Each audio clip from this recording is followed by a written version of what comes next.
The following podcast is intended for mature audiences. If you enjoy our work, please like, comment, subscribe, and follow the links in the description. Thanks for your support, and enjoy.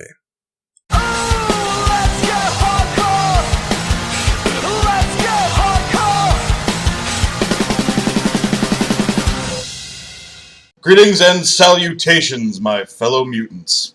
It is I, Eric J. Chucky, here as always with my good friend, the boy. Hello. And this is the Two Nerds Podcast.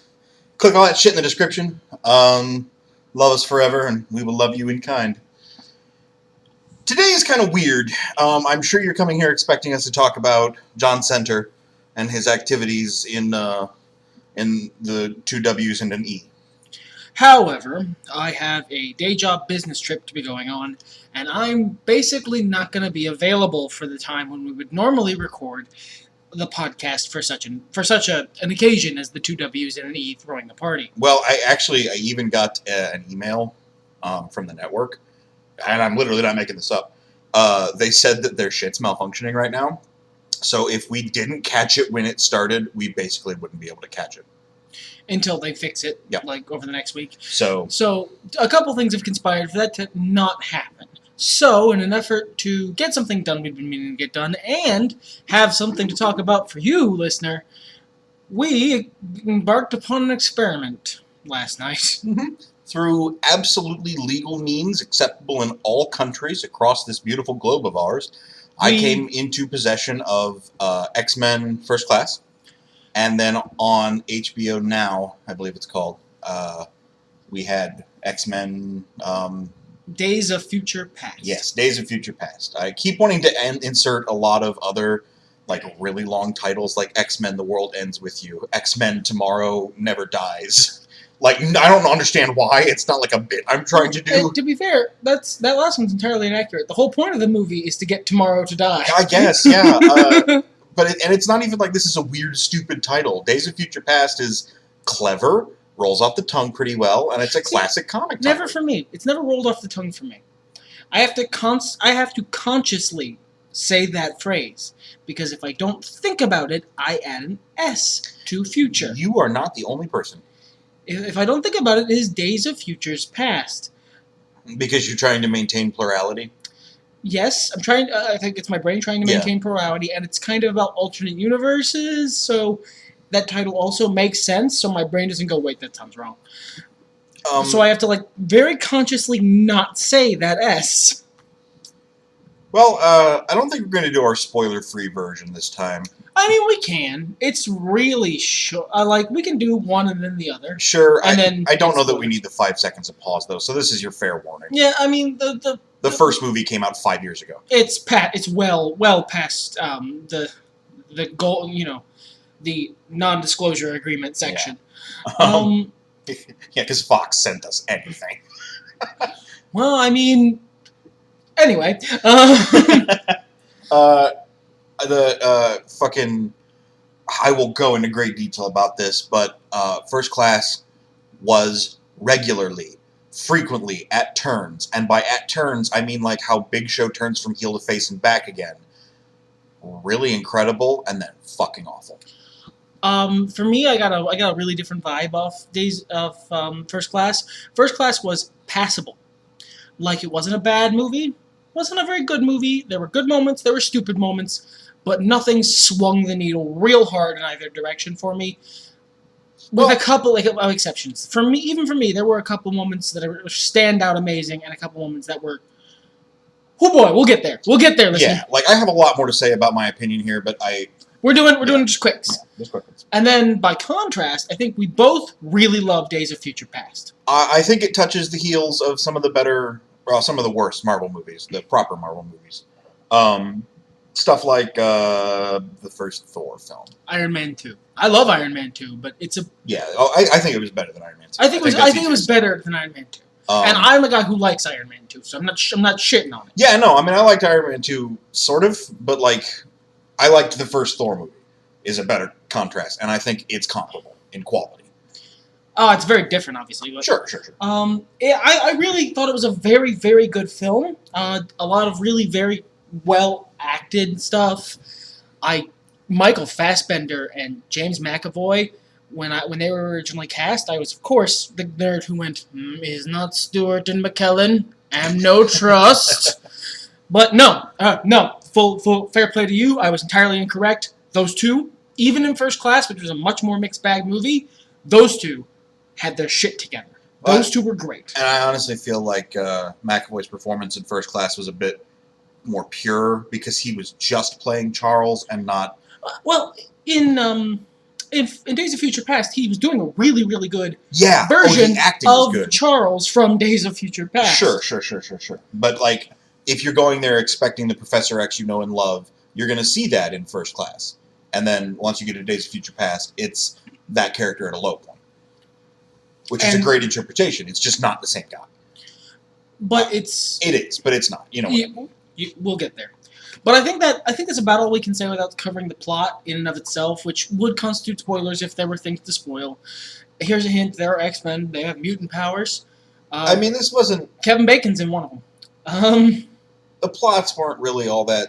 There weren't a lot of twists. There were a couple of twists in Days of Future Past that were okay. Yeah, I would agree. The plot was pretty standard in the first movie. I kind of read it coming from, like, scene 3. So... Which, I mean, I think was the intention. Sure. They weren't fucking... This was not a shell game. They were not trying to trick you. No. Well, let's dive into it, because like I said... 5 years. Yeah. First Class. First Class, he's right in that it's a movie of... There isn't a middle ground. It overall balanced out to be a middle ground movie for me. But that's because the roller coaster was something I could deal with for the most part. There's a couple moments that... it was just so hard, and the timing of the whiplash was always so sudden. It was never like, all right, we've had a serious scene, da-na-na, and then we pick up with a silly scene. And then the next one's a serious scene. It was like it's not even like all the serious scenes were good and all the silly scenes were bad. No, some of the fun scenes were good, some of the serious scenes were good, some of the fun scenes were bad, some of the serious scenes were bad. Yeah, and like not only was there tonal whiplash, but the quality of the writing and sometimes the directing.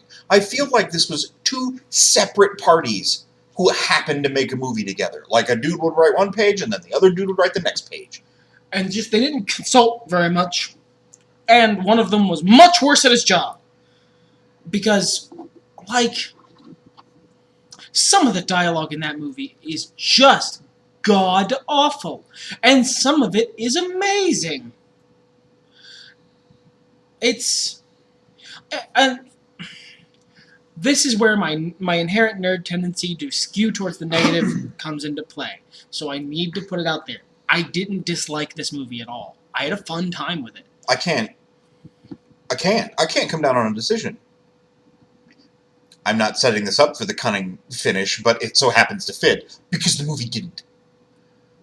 Like, there was never okay, this is our tone. Up to the fucking end. Up to the last scene on the beach. When it's like, oh my god, this is very serious and critical. And then they just goof. Magneto's delivering a great speech. Fucking Charles gets shot, and he's like, oh no, I'm going down. And you as a viewer go, this is where he loses his, walking. And Magneto's still, like, doing great speeches and stuff, and then fucking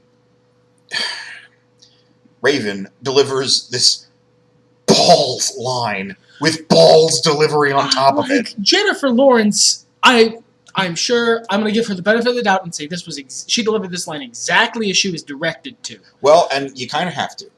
Because... Given the movie The Fall. Yeah, given how good she is in Days of Future Past, I firmly believe that she delivered this line the exact way she was told to.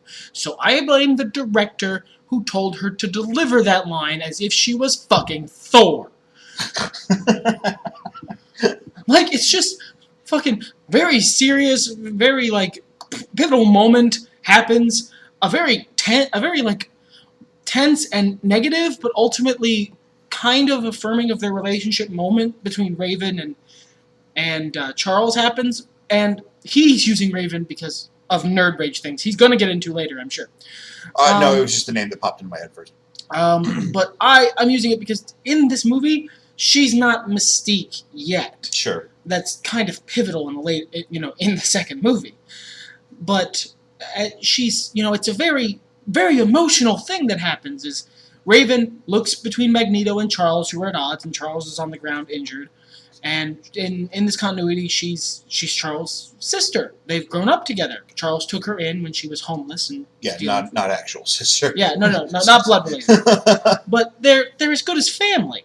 And so she goes obviously to her brother. She goes to Charles, who she loves like family because he's injured. Even though in her heart she wants to go with Magneto because she believes in what Magneto's saying. She doesn't trust humans. She believes that mutants should fight for their freedom.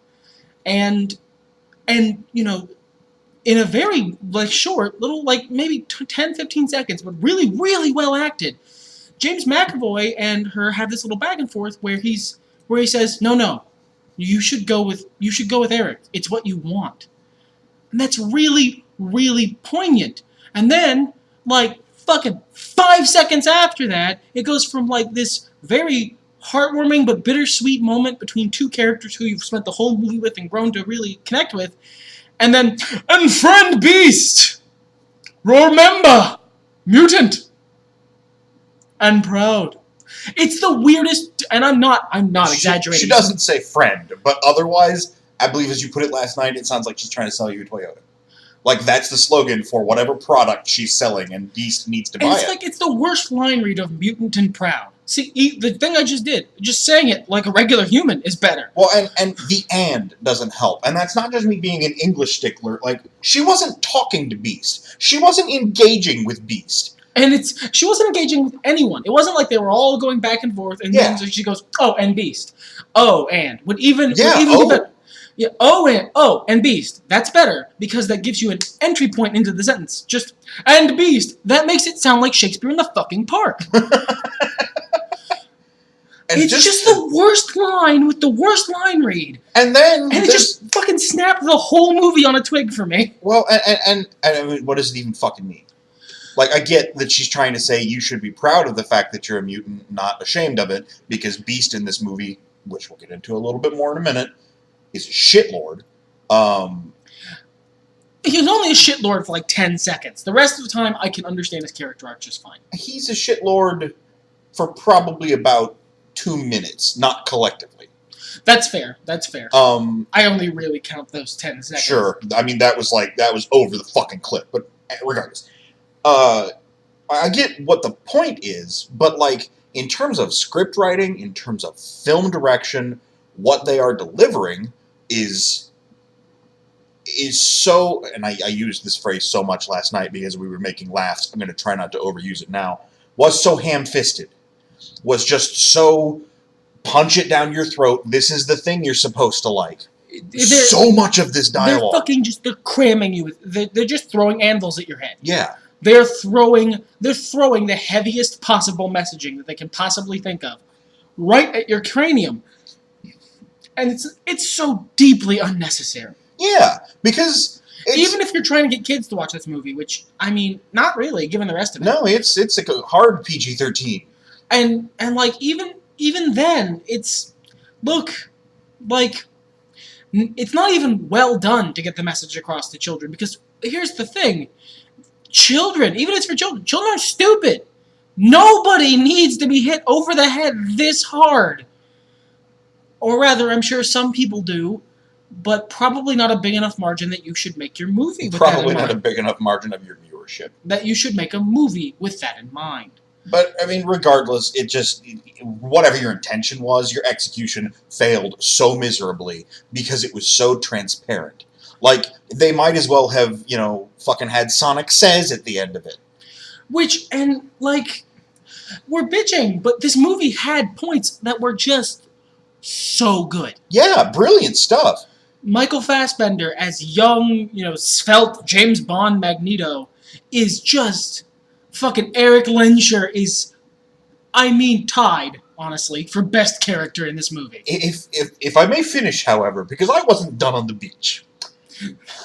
When I'm talking about this total whiplash, this fucking great scene, bad scene whiplash, immediately after she says that, they fucking, a couple more come over to their side and they leave. They fucking teleport out of there, thanks to Azazel. Then there's a very nice conversation. Who's a goon in this movie, by the way, and that made me mad. I was glad he wasn't a good guy, because with the media, the way it was going, with the marketing, I thought he was a good guy. And that's the reason I never watched the movie in the first place. Like, before we got mad at Fox. He is a bad man. So, but, I mean, he's just, he's goofy Russian. But more accurately, just Russian. He barely says anything to be doofy. Yet. Half the characters in this movie didn't have names, even in the script. Yeah, that's true. Anyway, so there's a little bit of conversation between the remaining X-Men and Moira and Professor X. That's like, okay, serious moment. Good. Like, and this is moving that fast. And then they're like, okay, Professor X, try not to walk. He's like, oh, yeah, no, I actually, I can't feel my legs. I can't feel my legs. And they should have stopped there, because that is saying it, and then saying it again because it's sunk in, and then there's dread. Instead, they went cartoonish and just had him kept saying it over and over and over again as they slowly panned out. I think it only topped out around 4 or 5, but, like, it felt like 16.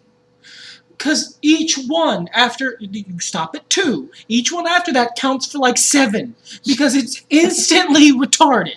It's instantly beyond corny. It's instantly Vince McMahon. There's a TV trope called NARM moment. It used to be anyway. I'm sure you can still find it under that name. Probably redirect to something else now. You to something else. Because they took all the fun names out of that side a couple of years ago. But that's exactly what this is. This takes a serious situation where an actor is doing really well and then destroys it by making it goofy accidentally. Because of just not knowing when to stop. And this beach scene is like the perfect encapsulated fuck you at the end of this movie that has been doing that the whole time. Because in between these bad things we're highlighting, there's that scene that I went into detail with earlier, and it was short, and it wasn't as ridiculous, it wasn't as iconic as I made it, but I needed to sell the contrast.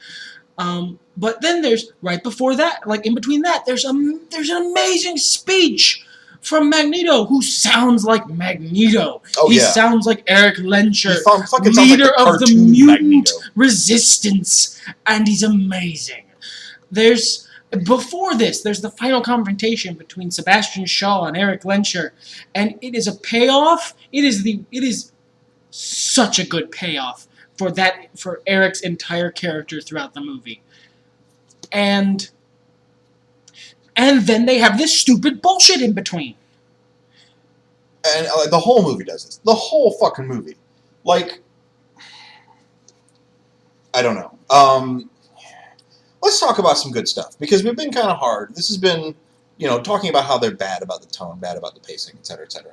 I didn't really have a problem with the pacing. Excuse me. Bad with the rhythm. Yeah, for me, the tonal shifts were a roller coaster, and I was able to ride it just fine until the end. That beach scene, it just, if the rest of it was, dialing between, -5 and 5, just back and forth, this was, went from the beach scene, the whole beach scene and final confrontation in the sub and all that, was, 25 and -4,000. It was such a perfect encapsulation and wildly higher intensity version of what had been happening the whole movie. Yeah. Side note, before we get on to positive stuff, I have to say this. Emma Frost was just awful. Just bad. I've never seen that actress in anything else. Maybe she's wonderful in other things. No, I remembered where I saw her from. She was in Mad Men. That's just how she portrays things. Okay, well, then she's just a bad actress. Just, wow. Every time she was on screen, I had to struggle not to completely check out of the movie. I plan on going back to the negative, but let's do the sandwich, as they say in the business world.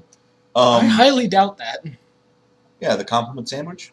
I've literally never heard of this. Yeah, it's technique. You say a nice thing, then you give an actual criticism, then you end with a nice thing. So we're doing a reverse sandwich. We're doing the double down. I mean, it's going to be, there's many layers. This is a Dagwood.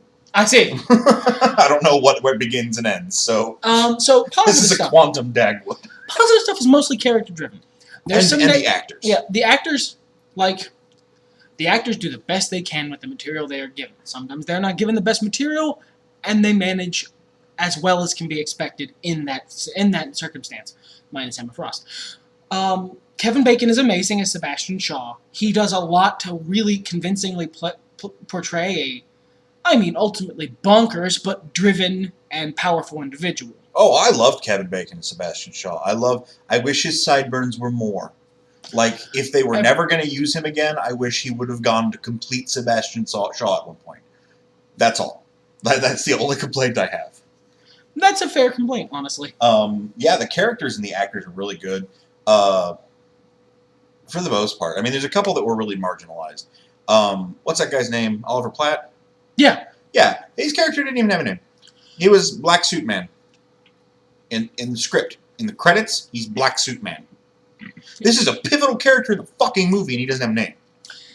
He's pivotal, but he's a plot contrivance of a character. I guess, but God golly, give him a name. Fred. Agent Oliver.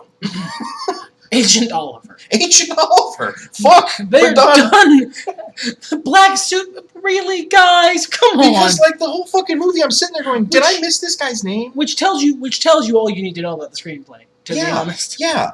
And it's like fucking Tornado Mutant, which was what we referred to him as, or Tornado Guy, whatever. Because he didn't have the power usage that I recognize from comics. Let's explain why. Well, yeah, it's the mutant he's based on is Riptide, who is a Morlock, who is much cooler than Tornado Man. Yeah, he uses his gale force winds. I mean, he does make tornadoes, but he also shoots straw through trees and shit. This guy was just making tornadoes, but I don't believe they ever mentioned his name either. No, they never said it out loud. He would just show up. He would just show up at convenient moments. He was the Michael Myers serial killer of this movie. For the fact that they went and had a whole scene, which was introducing characters, giving them code names, and showing off their powers, and there are two principal characters, one way more important than the other, but still two principal characters that don't have a fucking name. And this is where I'll make the argument about Oliver Platt.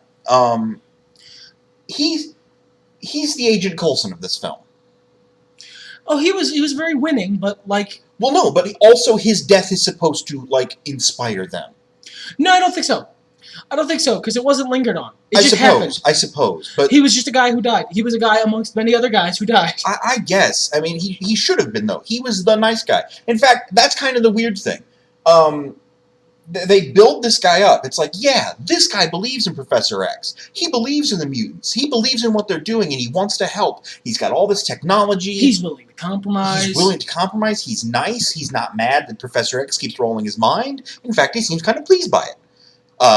And then, Azazel just fucking skydrops the guy. Well, and then, all of the momentum of his death, they give to Darwin. This guy they just met. No, but that's not even the momentum that it was. The momentum of his, the Darwin thing, that was based on all of the dudes being dead. I seriously don't think Oliver Platt's character was meant to be important. Maybe. He was meant to be mildly fun and a plot contrivance to get them to the facility. He had a lot of build-up for as little as his resolution mattered, to the point that he didn't have a fucking name. Yeah. It boggles my mind how you can go through... I have names for every character I write. Fucking every store clerk, I know what their name is. Alright, so... I have been told by parties who would be experts at this that it's really hard to judge a screenplay by the finished movie, because movies are a many-layered beast. Yeah, definitely. But I feel like Oliver Platt's character not having a name tells you something about the screenplay. Yes, I would agree. I feel like him not having a name at all. Because there's so many hands in the pot anyway.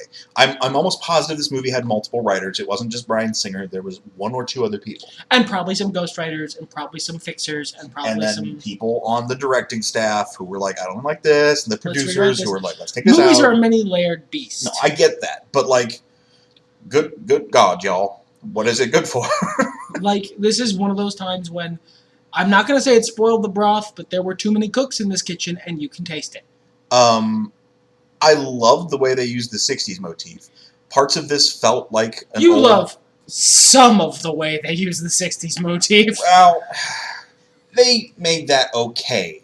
And let me, you know what? Let's talk about it here. Let me go ahead and finish my compliment, and then we'll get into what you just mentioned. I loved the clothes. I loved the set design. I loved most of the dialogue uses. I thought it was great. There were parts of Sebastian Shaw on his boat and stuff that just felt like an old Bond movie. Which it clearly was meant to. Sure, and it was great. I was like, oh, wow, they've really recreated this really well and still made it look clean and new. I loved that. The thing I didn't like, which they made okay, there's a point in the movie where, I forget why, but you paused it. You asked for a break.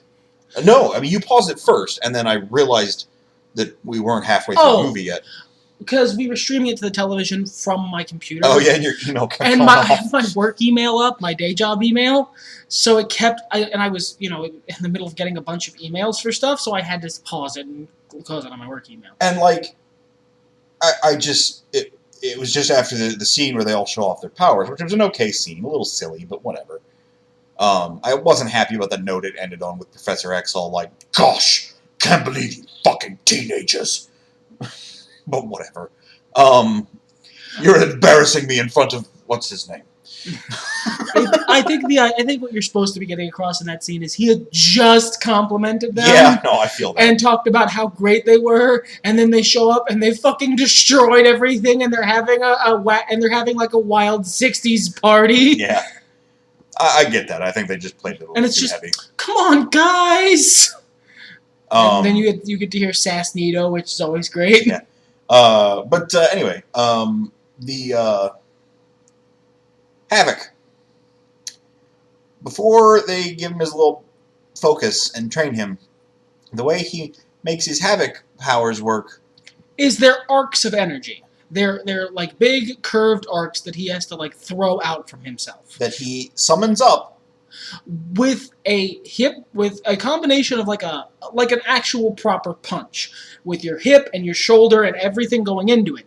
The problem is there's a little wind up first. The little wind up first makes it look like, combined with the fact that these are big circular arcs of energy, makes it look like he's fucking doing a hula hoop. He's just making hula hoops out his waist and throwing them at you. Like, I get what they were going for. They kind of failed at it. And it made it look like hula hoops. And Sport just, like, when the movie was paused, he just flipped the table about this shit. He was all, they made it hula hoops. That's so stupid. I know it's the 60s, but why is it hula hoops? I was mad. Well, and, like, he paused it, and, like, my soul just expired. I was like, this has got to be almost over. It feels like it's been on forever. And, like, it wasn't halfway yet. We were, like, a good 5-10 minutes from halfway, and I'm like, why? What other movie is there? Oh my god! Just and then everything came out, the hula hoops and like the up and down, because it was still going on at this point. Just this movie. Oh, it's throughout the whole movie. Yeah, it's just the last scene makes it. The last scene is the fucking crescendo of that. Well, it's not even the last scene. It's the climax. The climax. I'm a big fan, I'm not a big fan of Havoc anyway. It's not like this is my babby character that you crushed. You know, whatever. I just am not a big fan of stuff that's fucking stupid. And let me clarify here. If you didn't catch our video last week, I encourage you to go check it out, like, comment, subscribe. I love the Ninja Turtles movies. And they're fucking stupid. They're fucking stupid. They're goofy as shit, but they're fun, and they're internally consistent. Whereas this movie felt like it was trying to be, at turns of the fucking key, fucking Age of Ultron, and then the Ninja Turtles movie. Not literally, but like, that's the level of seriousness we were switching between here. Like, this is very grave and important. We're having a very important discussion about ethics and what is right and what is true, boogers.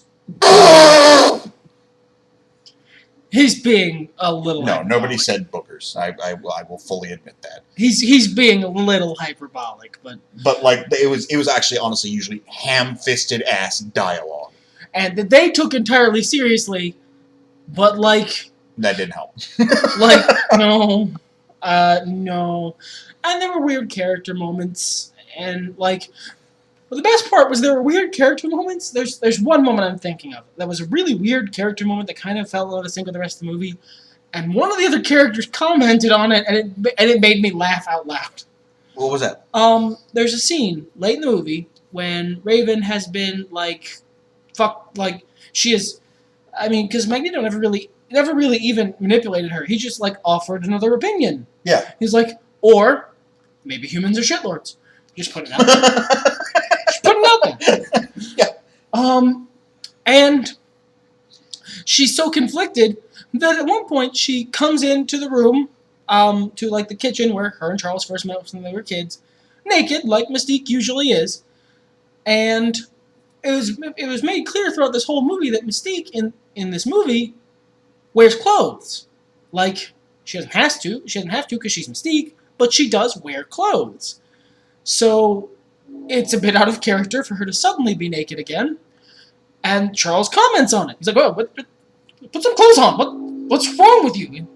And then she says this weird fucking thing. Oh God, what was it? That's not what you said the first time we met, but I guess pets are always cuter when they're little. Which is so not at all what her and Charles' relationship was. Wasn't even the beginning of their dynamic. It was big brother, little sister. That it felt wildly out of character for her to immediately jump to that. And Charles was like, "What? Are you alright?" And, I can kind of see where that's coming from an emotional standpoint. You're raw, you just got hurt by somebody else, you've turned to somebody who gives you a differing idea from what you've been told your whole life, and then you go to the person of authority who you feel comfortable lashing out against. That's very human. I'm not saying the writers thought of that, but whatever, I can digest it that way.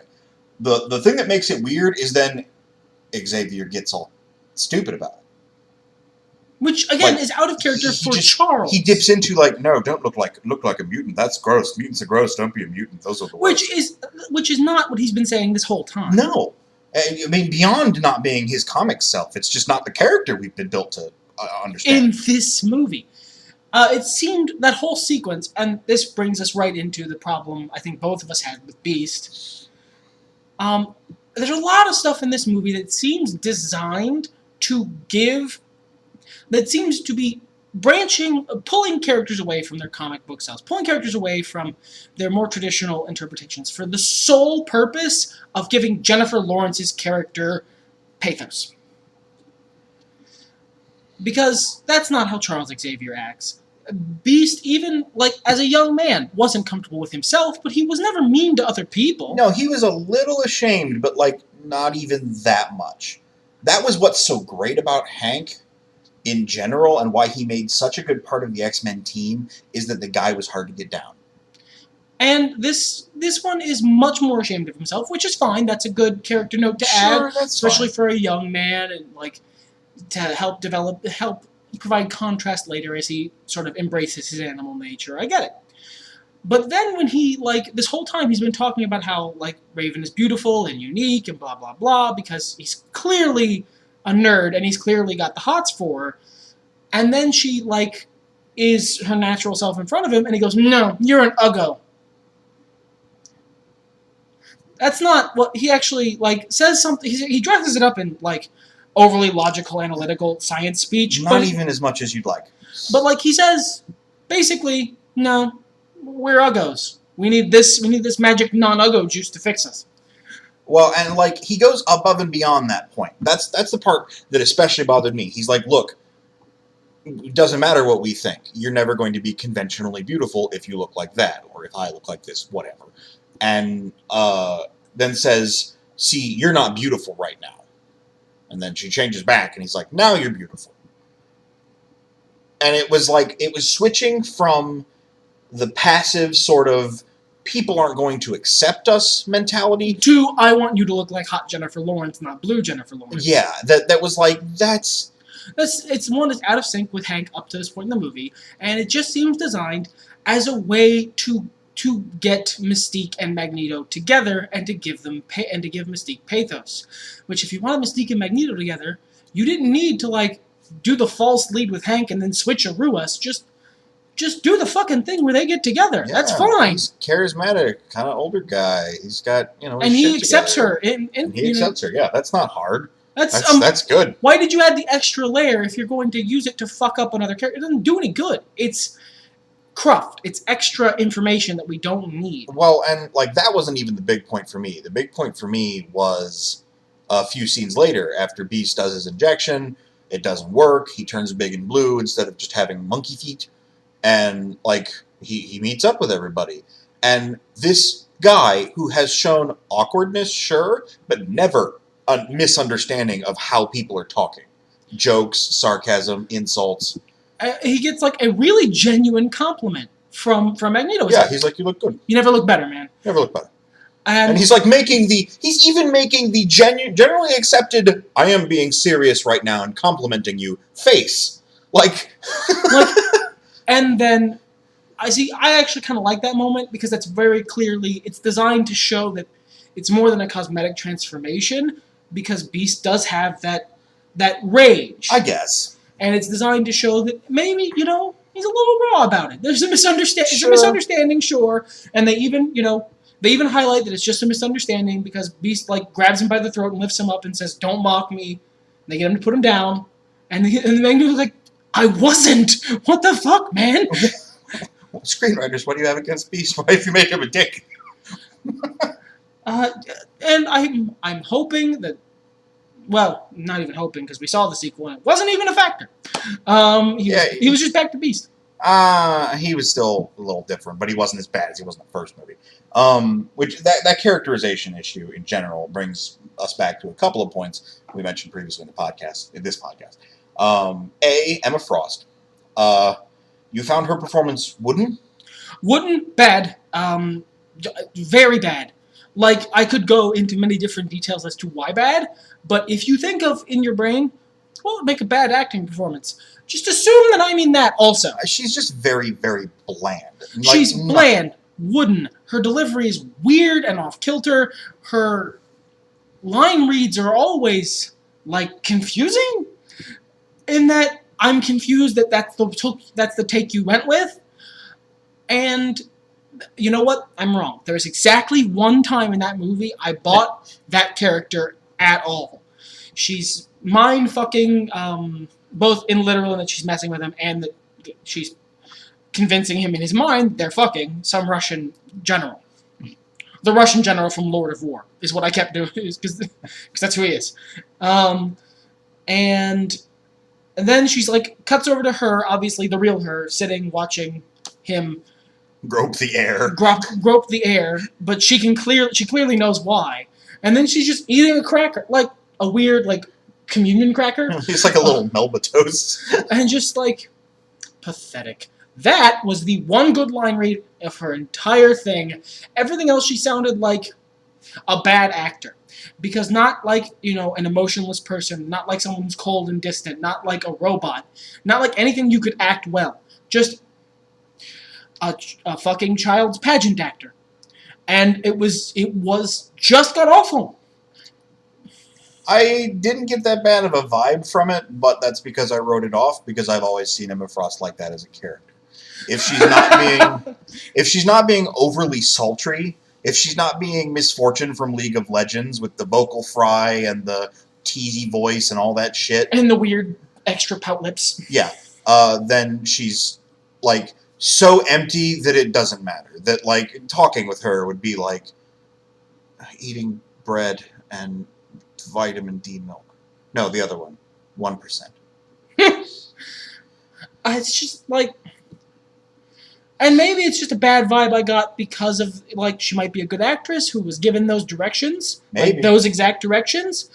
But I'm going to be honest, it just kind of felt like a bad performance. It just might not have been the role for her, and they wanted to hire her because she was hot at the time in terms of popularity. Because Mad Men was in its prime. She played a character on Mad Men. She's going into a movie whose character's defining feature to most people is her rack, and she has a great rack. Yeah, most people go, Emma Frost, that's the great rack, right? Yeah, that's the boobs mutant, right? I also wasn't a huge fan of the animation they went with for her diamond form. Well, and this was something I expressed in general. I was not happy with the CGI quality of this film. Some of it was fine. Some of it was just fine. Some of it was not. Yeah, that's true. Also, much like the rest of the movie. In terms of characterization as well, Emma Frost, and to a larger degree, I feel like they wasted the Hellfire Club. They wasted the name, the Hellfire Club, Sebastian Shaw and Emma Frost. They wasted the concept. I mean, like, if you're going to go this hard into the Hellfire Club, have your goons be other Hellfire Club members, prominent ones, not just these two other motherfuckers, a Morlock and fucking Azazel, who's into so much shit I'm not even going to pretend to try to tell you who he is. Google it. But he ain't no mook. Yeah, why didn't you pick other members of the Hellfire Club? The other kings and queens? Why didn't you talk about their rank? Why wasn't there more into the fact that the Hellfire Club moves shit around? Instead of being like the Hellfire Club was Sebastian Shaw's Good Time Family Band. Yeah. It was just the name that they had for, like, it was the kind of shit you would hear of in the 60s. A bunch of dudes who hang around and do drugs and be groovy together. That's what the Hellfire Club was. Yeah, man, it's that Aleister Crowley stuff. Let's all get high and do our thing. Which, I mean, that's exactly where it came from, but like, you're right, it's a waste of the concept, but I'm not so married to the concept that I care that much. It's just, it feels like false advertising. Like, it's not. No. But, I mean, like, if you sell me on the fact that you're going to be doing a big group by a specific name, and then you have two people from that group, and then two people from another group. It's no more false advertising than saying that Age of Ultron was about Ultron. It's a very different character with very different origins, who acts differently and has almost an entirely different set of, like, goals and reasons for what he does. But it's still Ultron. Yeah, he is still Ultron. That's a good segue. I've been training you well. Nah, you've always been good at segues. I intentionally check the end of any of our podcasts for proof. Wink. That's my favorite joke on the podcast. Kill your segue. But Mystique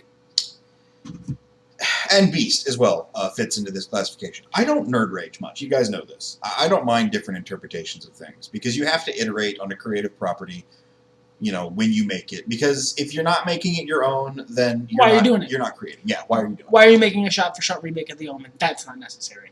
It was a really good remake, though. Like, but you could also just watch The Omen. Sure. I'm not saying you can't.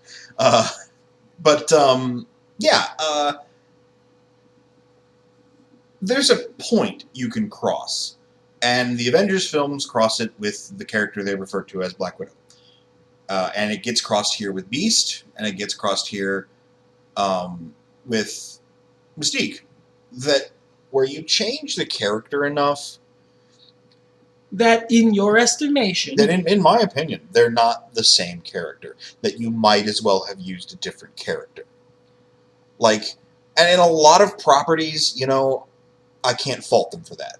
This property only has so many characters. If we don't want to create original character, do not steal. We have to do what we have to do with the licenses we have.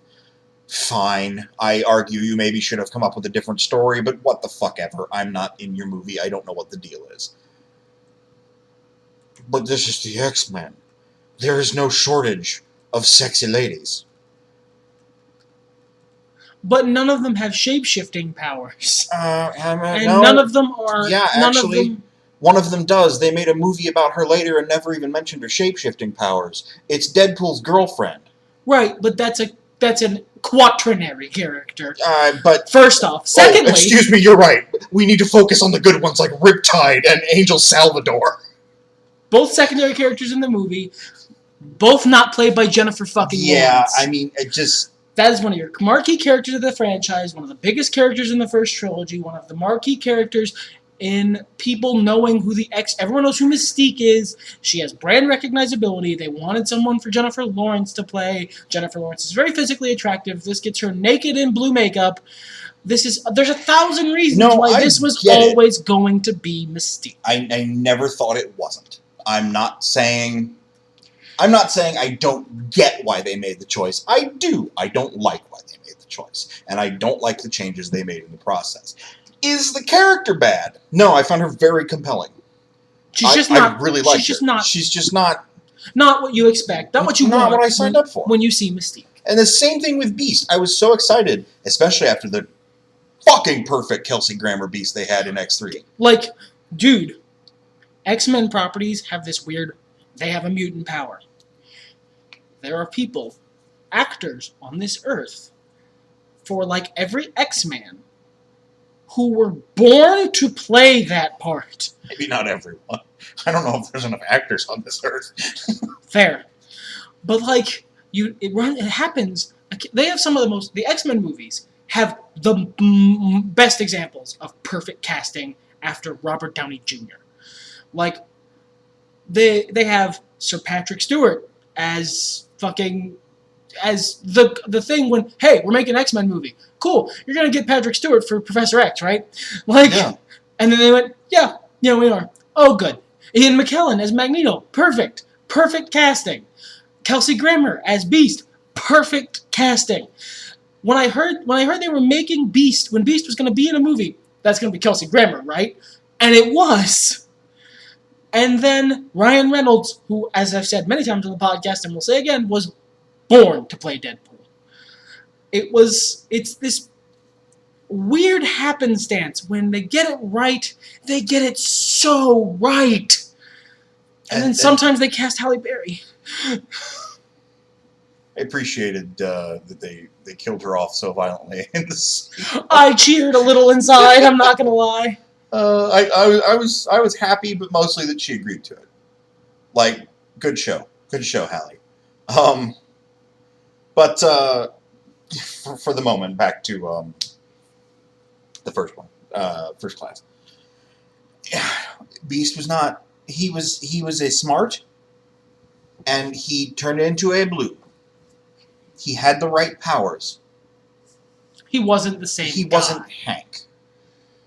And he has time to become Hank, but he wasn't Hank. Yeah, and then this folds back into that whole thing about origin stories. You know, there's two different issues I take here. Issue one is that with a lot of characters, we don't need to see the entire origin story. Spider-Man's a great example, partially because Spider-Man's been done to death. But look at Black Panther. We saw Black Panther. We didn't need to know everything about him. What do we say? Very religious, has special armor, and he protects his kingdom. Okay, good. I understand what's going on here. Good. Done. We got it. Some characters, like Stephen Strange, we need a little bit more information on. Because, look, he's a little wackadoo. But, like, the thing that I'm not so hot on is when creators decide to make a different movie, a different story, a very personal story about those characters that serves as an origin. I feel like they're wasting my time. Not a lot, but like it's that sort of thing where I feel like I'm getting a bill of goods that I didn't actually sign for, that I was misled a bit with. Now, above and beyond the fact that when you tell me, oh, this is going to be about the first class of X-Men, I think about the traditional first group of X-Men. Above and beyond that, with the cast roster you gave me, I never in my life imagined that this was going to be a vehicle for Jennifer Lawrence to have Mystique go from a shy, awkward teenager to a commanding, fierce adult.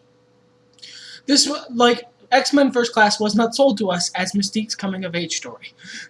And if it had been, I guess fair play to them. Well, technically, it doesn't matter. But if it had been, of course it does. If it had been, I wouldn't have watched it. Like that just doesn't appeal to me in the least. But like the rest of the movie, because that's one of the elements in the movie. Sure, and it's not that it's bad. And to be fair, just don't care. For Days of Future Past, they sold it much more as Mystique-centric, and the movie really wasn't, though. No. It was the opposite problem. Much like the second Wolverine movie, which I believe is called The Wolverine. I don't know. I'm never going to watch it. Yeah, I don't care. I mean, like, people have told me it's good, but I don't care. I don't care about Wolverine's adventures in Japan, and I really like Japan. I care. I love Wolverine's Adventures in Japan. But I don't want to watch that movie because that's the movie that extends from the movie we shall not speak of. Is this our new Batman? I just don't want to say its name right now. Okay, that's fair. But I just don't care. I'm just not interested. This doesn't intrigue me. Yes, you're right. I do like Wolverine, but I don't like the premise. I'm not interested in these characters. Thank you for thinking of me, studio, but I do not. Well, now that we've literally talked for an hour about literally half of what we were going to talk about today. Well, and that's kind of the fun thing. It's still early yet. We got time. This might end up being a long podcast, but fuck it. It's more value for you, listener. Yeah, like net drainage, do not recommend. Would recommend. Just know what you're getting into. It's not a great movie. You don't need to see it to see Days of Future Past. It helps a little if you know literally dick about the X-Men. But that's the only reason you would care. Sure, yeah. Or if you want to be mad about Professor X being way different in Days of Future Past, then I would recommend. But I'm not, because I like that guy too. Sure. On to Days of Future Past. This movie opened better. This movie was immediately in the better. first 5 seconds, we were not. Like, we were both tired, and it was like 7 a.m. We were both like, all right. I mean, literally, I was like, look, okay. Voice the colors, brace yourselves. If we start this movie by 6, we can finish it by about 8. And that'll get us to bed at a decent hour, and we can do the podcast tomorrow. Yeah, and I mean, I actually said, are you willing to sit through that? And we, turned it on, we both braced ourselves. There was a little moment where we're like, all right, once more into the breach, dear friends. And then in 5 minutes, this movie was like, no, it's okay. You're in for something positive. I mean, first of all, there were neon lights everywhere, and you guys know how much I like neon. But, it's just in 5 minutes. In the first 5 minutes, this movie's quality ramped up so sharply that I think I like First Class less for having seen a much better movie with the same characters directly after it. I might say 10 minutes because it opens up with a Professor X monologue, and that went on for a while, which is fine. Just nothing was going on. That's fair. 10 minutes. 10 minutes is fair. But then after you're like, okay, I'm glad you're here, Patrick, but what does the movie have for me? And then fucking Bishop and Blink and Iceman and Sunspot and fucking Warpath are fighting Nimrod-inspired Sentinels in the alternate hell future. Fucking what a fucking that's Shadowcat. That's one hell of a way to start a movie. And it's all the original casting from the first 3 movies. Yeah, every character who was in the first 3 movies, they brought him back. And if that character was in this movie, same actor. Very, very happy about that. Yeah. And I don't like Halle Berry as Storm. I never liked Halle Berry as Storm. But I'm glad that she was back. Yeah. I was happy to see her. That's so weird.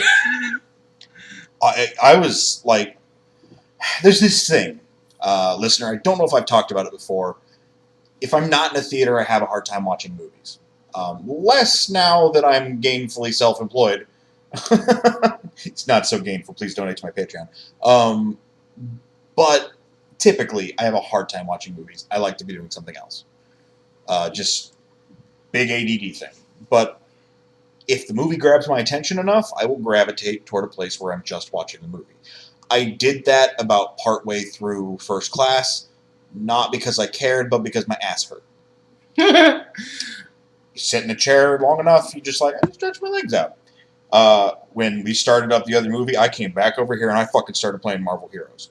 And then 10 minutes in, he shut that shit down and walked back over and sat his ass on the couch all right, no, Bishop's here. Yeah, I mean, that was part of it. But and I saw the other fucking guy and I'm like, okay, that can't be this guy, gotta be Sunspot. Fucking Sunspot. Thank you for fucking Sunspot. And okay, this is the thing, and I made this criticism last night about First Class. And the way Fox sometimes tends to do their X-Men movies, a lot of the quote-unquote trick they use is, here's your big characters, some of them we're going to interpret a little different, some of them are going to be spot on, and then we're going to fill everything out with shitty background characters that you're just excited are there. But you're just happy to see. I saw Toad and went, yeah!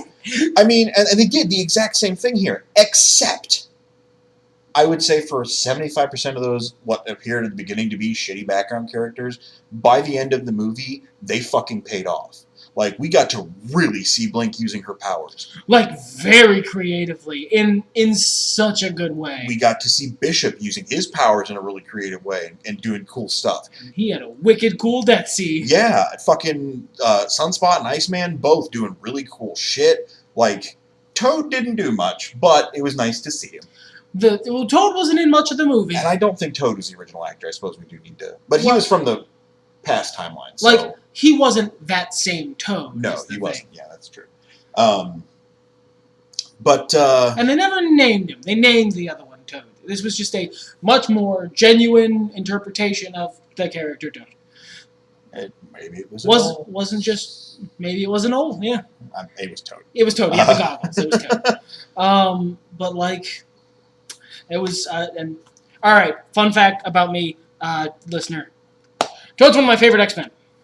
Toad's one of my favorite X-property characters. I have a hard time explaining why. I fucking love the regular version, the Ultimate version, the version from X-Men Evolution. I like that character a lot. I wouldn't mind kicking the one in Marvel Heroes in the taint, because I get a little tired. Jumping for joy! That's fair. Otherwise, yeah, I like Toad a lot too. I think he's very unsung. I'm tired of him getting the short end of the stick, but he's a career henchman, and he's got a big hang-up about it. Very interesting character. For the sake of moving on, I won't go into it too much, but look up Toad. See what he's been up to lately. But yeah, this movie opens so bombastically, and it presents the problems with time travel and like dimensional travel, not in a perfect way. There are still plot holes. Questions that can be raised, but it's still really good.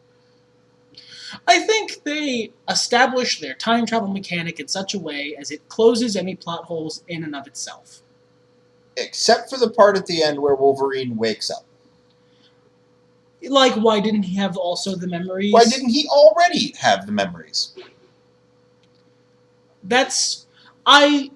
I'm gonna venture a little fan and guess that it was his mind, being Wolverine, snapping back to the state that it was in when it made that same trip. Like, just healing over since his consciousness was back, saw as wounds. Sure. Because that's how Wolverine's healing factor works. Sure. He heals to what his ideal self, what he sees himself in his brain as. Why he's not a big lumpy monster. That's the only reason he gets old. Yeah. Is because he thinks he should. Like, that's how that healing factor works, is you heal to what you see inside for yourself. Like, your ideal self, like, there's a specific term they use, I forget it.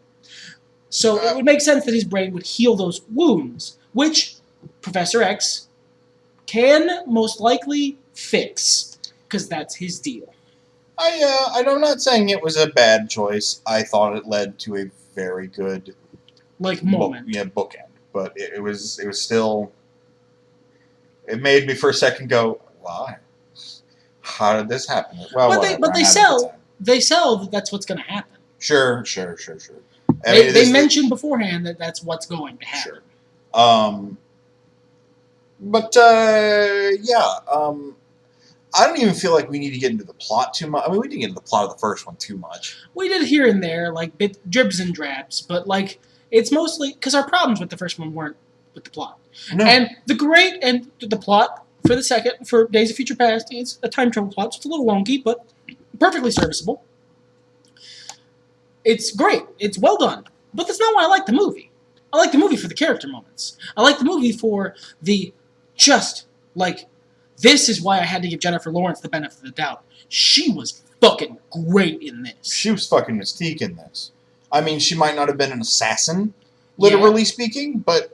yet. She was playing the character. This fucking badass, fucking carries her own weight, awesome, tricksy, scheming, is good at being sultry, but that's not who she really is. In reality, she's Commander Shepard inside, but she can pretend to be sexy to get what she wants. She was Mystique. She hit all the notes. Yeah. All the notes that I bitched that she didn't hit at the end of First Class. Throughout the whole movie, she was just like, oh yeah, that thing you didn't like, I fixed it. Other thing from before, fix that too. Also, never said mutant and proud.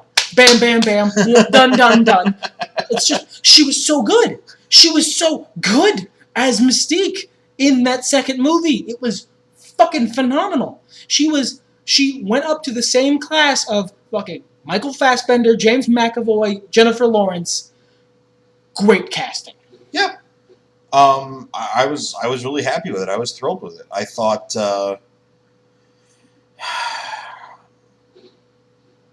if you hear a noise, that's the cat trying to open cabinets. you might not even hear it. Sometimes that shit doesn't pick up. I thought this was probably what the fuck is his name? Hugh Jackman. This is his best Wolverine. You guys have heard my complaints about his Wolverine before. He never gets the bub voice.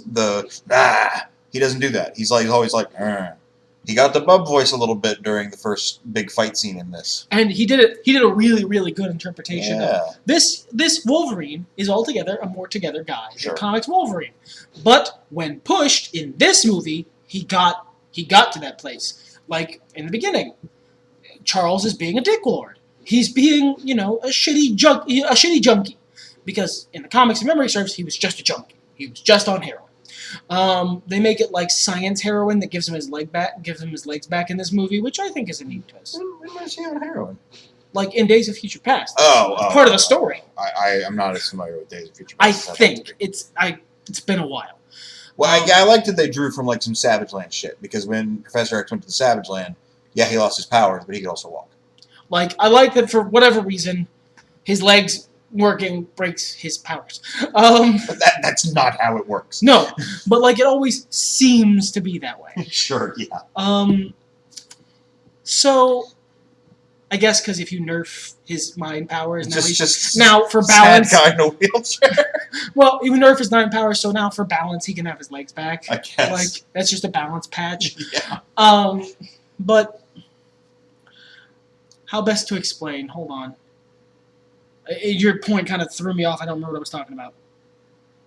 You were talking about how. Yeah. Professor X is being a dick for no reason. So like Wolverine grabs him by his stupid dumb 70s lapels and like drops into an actual Wolverine voice. Just listen here, and he was there. He was Wolverine. Yeah, he was Wolverine. And I was like, thank you for making me respect your efforts through all the horrible cancer you've had, you handsome, square-shaped man. I was a little, I'm not going to say, like, super annoyed, but I understand the movie wasn't supposed to be about Wolverine being the protagonist, but this is the one time ever Wolverine has a chance to beat Magneto in a fight, because he's not full of metal. So what does Magneto do? Fills him with metal. He kind of foreshadows that, though. There's one point where Wolverine gets his claws out, and Magneto's like, yeah, shame those aren't metal. And then later he's like, hey, what? Full and healing stuff? That's good. I'm going to put other shit through you. I'm going to fill you with rebar and throw you into the Potomac. Because then he gets to do the thing that Magneto always does to Wolverine, which is pick him up and hold him in the air and sass him and throw him away. That's what he does. That's what he does to Wolverine. And I'm sad that they went with that spot, because while him being stabbed with the rebar was a cool spot, was a cool, wrestling terminology, it was a cool little moment, you could have done something cooler there, and this was Wolverine's one chance, man. He had bone claws and everything. He could have wrecked him. I think he could have fucked him up for a little bit, and then Magneto did that. But this movie was already almost 3 hours, It was already cut down 20 minutes of a whole second storyline. Rogue was apparently in this movie before they cut her out. And I'm guessing, from just the screenshots I've seen, seems like Shadowcat is the one who has the power to send people's minds back through time. So I don't know how that works. I haven't understood Shadowcat since the 80s. it's fucking, don't ask questions. Comics are weird. So then she gets injured at one point in the movie because Wolverine sleep stabs her, because that's basically one of his mutant powers. So then there's screenshots where Rogue is in that position during the movie. So my guess is that one of the reasons she was there is they bring her in, and then at a moment in the storyline is, Kitty's too injured to go on, so Rogue steals her powers and takes over. That's cool. I like that. But it seems like there was also some other romantic stuff going on. There were more moments in the future. I wouldn't mind seeing that. I'll probably look. It's called the Rogue Cut. Yeah. We'll probably just go watch the scenes they cut out. Yeah. Because I'm not watching the whole movie again for 17 minutes. I'm sorry. Not right now. No. Anyway. It was a good movie. But the next time I go to watch it, I might try to find the Rogue Cut. But if for now, you, listener, are friends with me on Facebook, as many aspects of yourself are, of the people who listen to this podcast, you can see every movie I've watched in the last 3 years or so. I don't really rewatch movies that often. You friends with Ultimate Dragon on Facebook? I said many, not all. Oh, okay. But Ultimate Dragon is absolute. We are all Ultimate Dragon. That's true. That's true. Well, we are. Some of us. We are aspects of Ultimate Dragon. This is gonna create a weird religion when he dies. Ascends to a higher plane. Yeah, subsumes with the dragon spirit. Peter Dinklage is great as Bolivar Trask. He's great. I like him a lot. I love his fucking Ron Burgundy hair and mustache. They went for it too. I really liked this. Nixon was good. Yeah. I liked the 60s one. There were a lot of good 60s touches. A lot of stuff I really appreciate. This felt more like a period piece. They both felt like period pieces, This but felt because like a period piece. But because this doesn't have the tonal whiplash, it allows you to drop into the period. Yeah, and it was very strong, very good. I enjoyed it le bunches. Yeah, it was just a really solid movie. And we try and keep it positive here on the Two Nerds podcast, and I'm a little chagrined that we went on for 50 minutes about a movie we're not that fond of, but after 10, there's not much else to say about... Quicksilver. I think and you need to mention about Quicksilver. Oh, yeah, okay. I liked Quicksilver in this movie. No. That was good. Thank you for mentioning it. I was literally in the middle of another sentence. I know. I had to interrupt you for the joke. You didn't make it very easy on me. That's bears mentioning, because I didn't think I was going to, because I usually don't. I don't like Pietro. I've discovered something about myself. I don't think I like speedsters very much, because there are one of two settings on guys who go fast, that's their power. Useless, or broken, or game-breaking, or narrative tension destroying. Quicksilver in this movie falls in the latter side, because he destroys the narrative tension of any fight scene he's in, because he's God. He's God. He can stop time, do whatever he wants, sit around for 5 minutes and eat Cheetos, kill everybody, and then start again. And then he just wins. He auto-wins any fight. He's broken.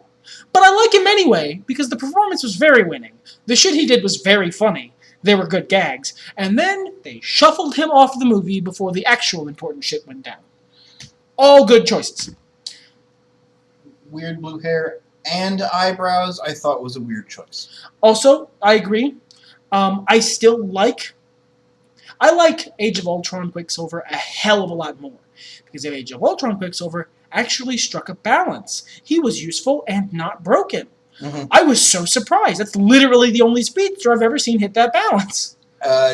Rainbow Dash is basically the other one. I mean, she can create a fucking, sonic boom of energy like unto nothing has ever been seen, but that kind of wrecks sort of everything. So it's not an all-the-time power. It's a sometimes power. Okay. I'm just sharing. You're right. That doesn't happen a lot. It doesn't happen all with the other speedsters. Are so... Like Flash in the Justice League cartoons, he goes between the two settings, and I like him when he's at useless setting because he's funny comic relief. But when he stops fucking around, he wins. He just auto-wins. Speedsters have two settings, useless, and they can be useless and funny, or God and funny. And that will make me usually like them, because usually they get the very, sharp, quick, quippy delivery, which is kind of what I like in jokes anyway. But, end of the day, I don't want Quicksilver as a major player in any plot, because he's broken. No one can beat him. He auto-wins any fight. Yeah. If he's an agent of Apocalypse, I don't see how Apocalypse beats him, unless he can turn off his powers. Because Apocalypse can't hit him. They did this in the comics, actually, with Quicksilver. They do it with the Flash all the time. The Flash is a god.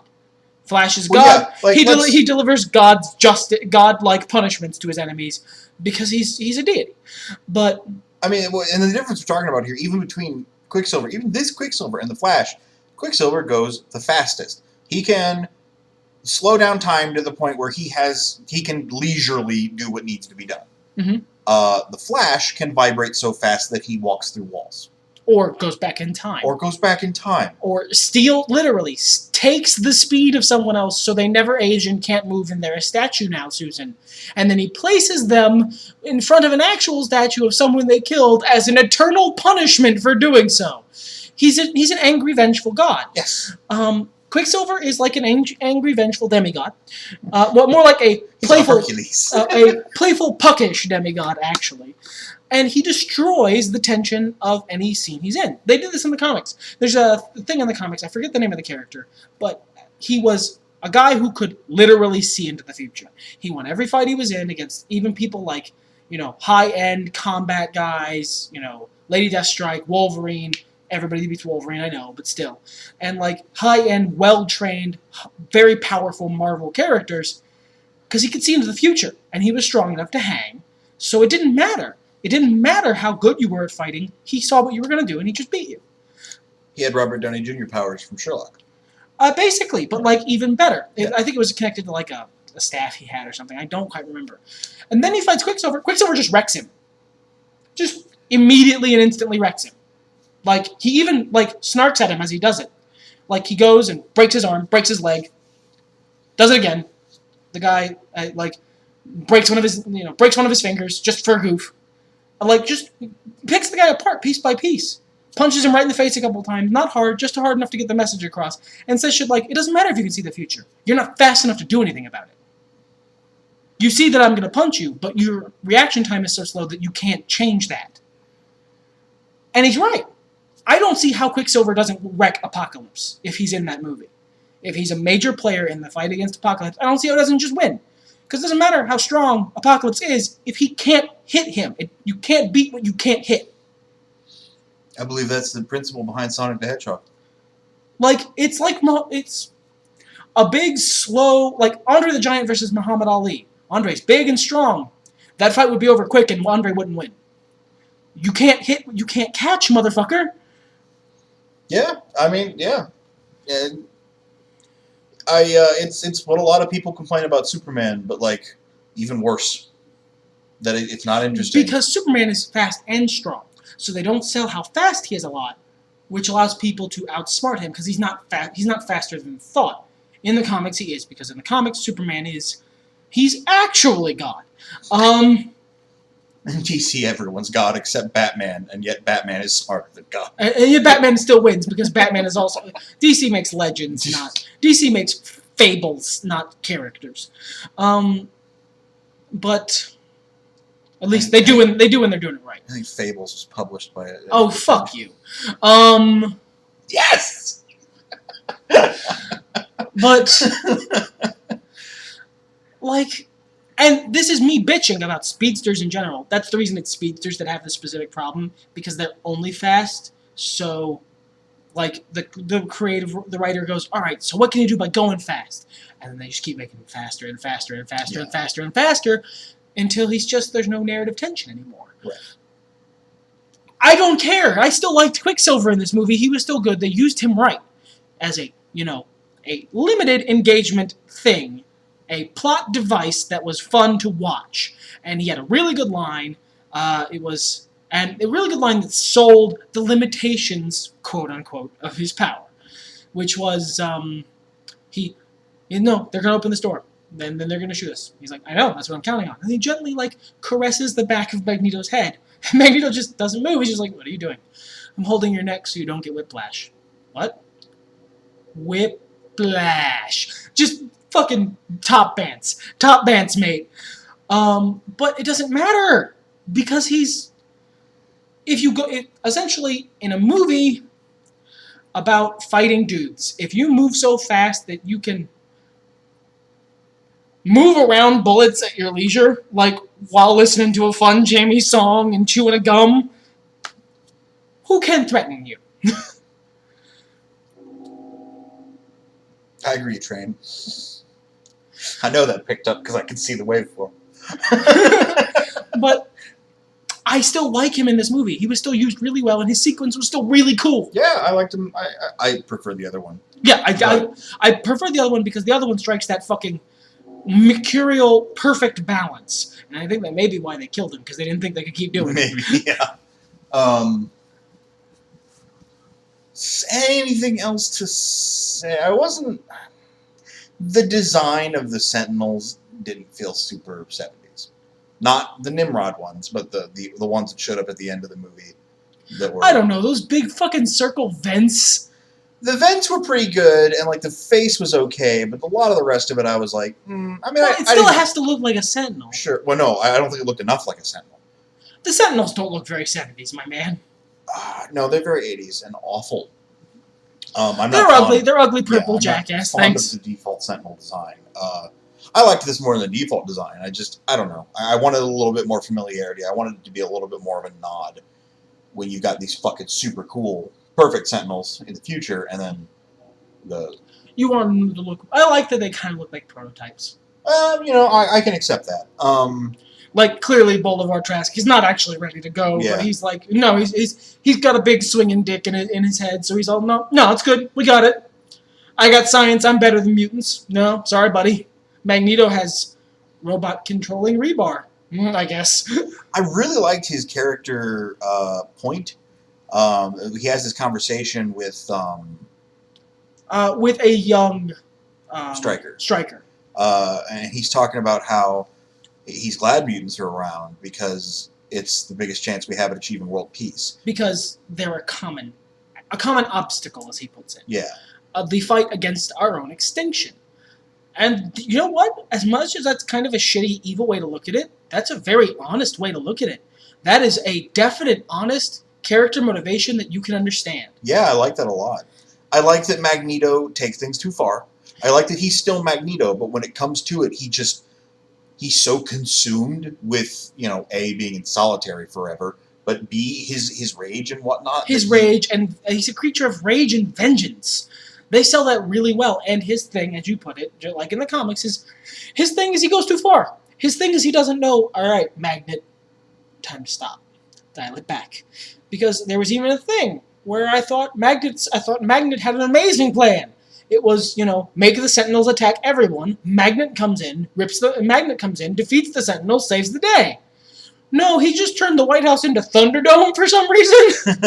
Because Magnet goes too far. That's his thing. Yeah. Which, I mean, that was basically the big climactic ending of First Class, was Magnet going, gonna do it. And Xavier going, don't! He's doing it anyway.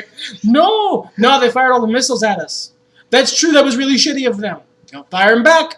No, dude, they're just... And you know what? I honestly think it was Charles' fault. Magneto, because Eric had stopped the missiles. And he was like, alright, now I know what to do. And, they're having a discussion about it, and Eric's very calm. And, they're discussing it. Eric...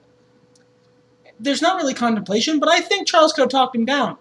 Except Charles said a fucking stupid thing. God, he did. He said, if you know Eric Lencher at all, and if you in the movie, Charles reads his whole brain, knows his whole life story.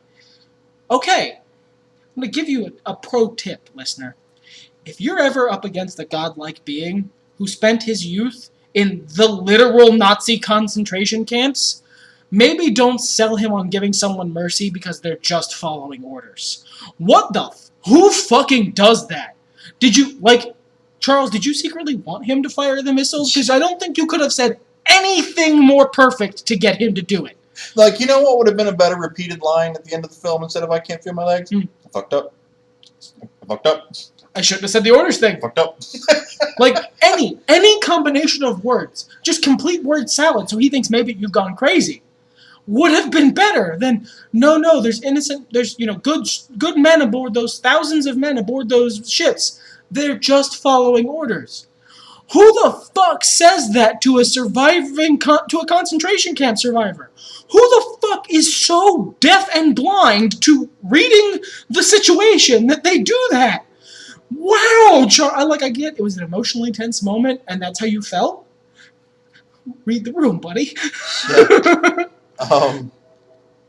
But yeah, Days of Future Past was really good.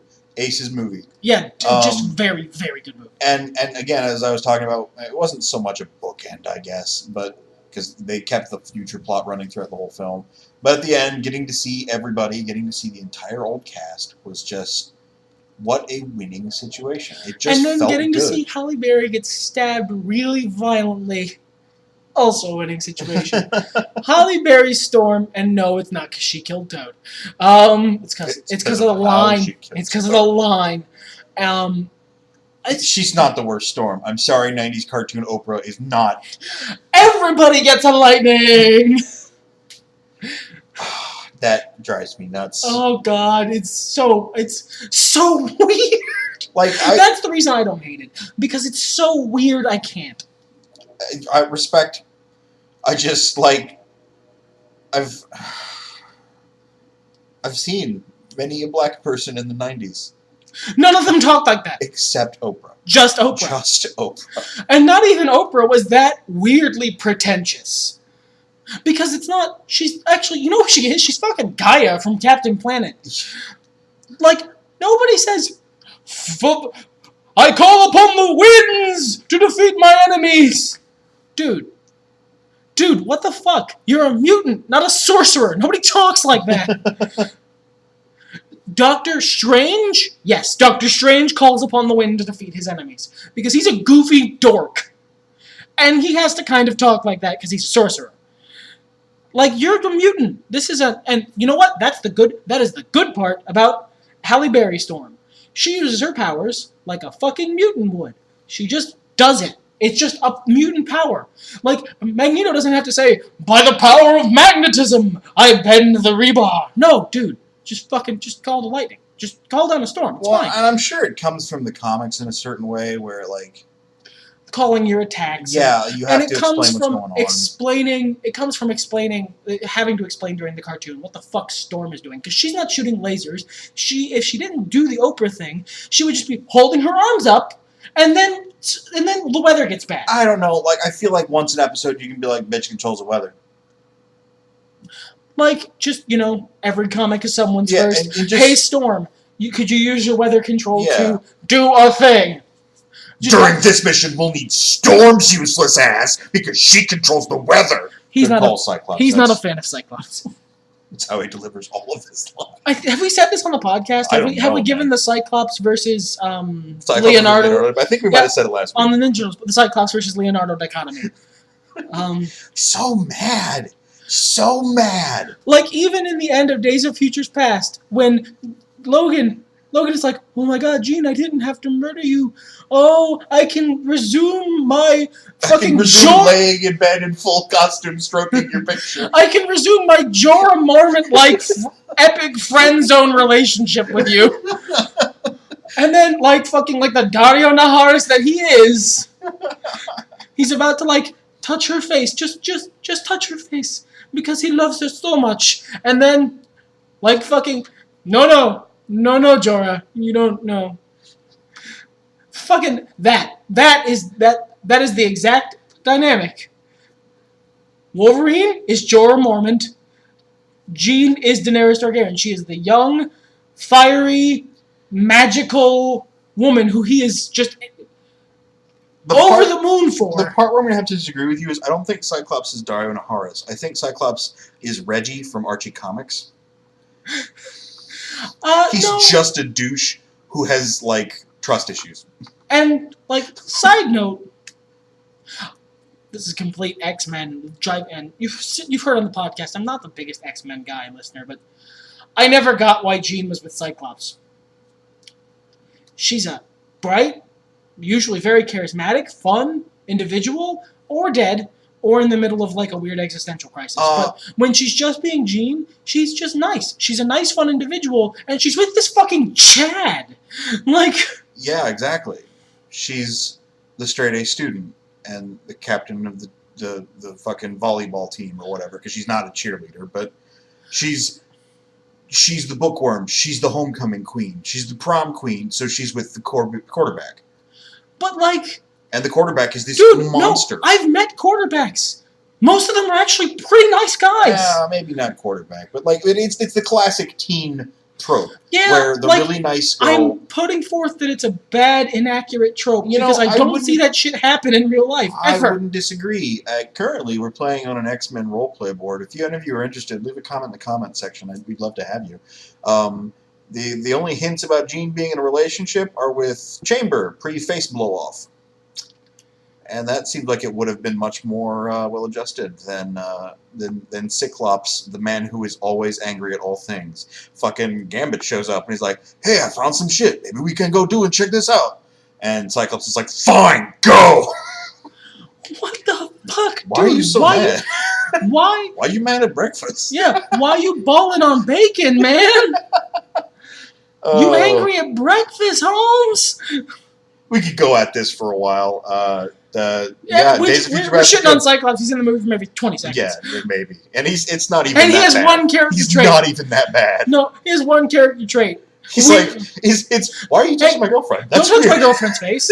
That's weird. And then like, Wolverine's so happy to see him. He's like, I touched your face. No, he's just weirded out. He's like, all right, I gotta go. I'm gonna leave because you're clearly high. One of the best lines in that movie. No, all right, I'm not gonna spoil it. It's great. The when Wolverine's having some troubles with his he lost his brain Wi-Fi for a second, and Charles has to calm him down. Yeah, that was good. Honestly, I think one of the best lines in that movie, and I will spoil this one, is fucking Magneto hanging on the elevator with Quicksilver, and Quicksilver's like, so you control metal, right? Yes. My mom knew a guy like that. My mom knew a guy who could do that. And then, there's just a look on Eric's face. Just, oh, fuck. It was the best. And then Eric, later they do a callback to it. Way later in the movie. When Magneto is, fucking Magneto, and he's called a press conference to murder the president because... It's Tuesday. That's who he is as a person. And they just cut to Pietro sitting in the living room with his little sister Wanda, and the mom is staring at the TV like, oh fuck. I done fuck John Wayne Gacy. fuck. Is the best.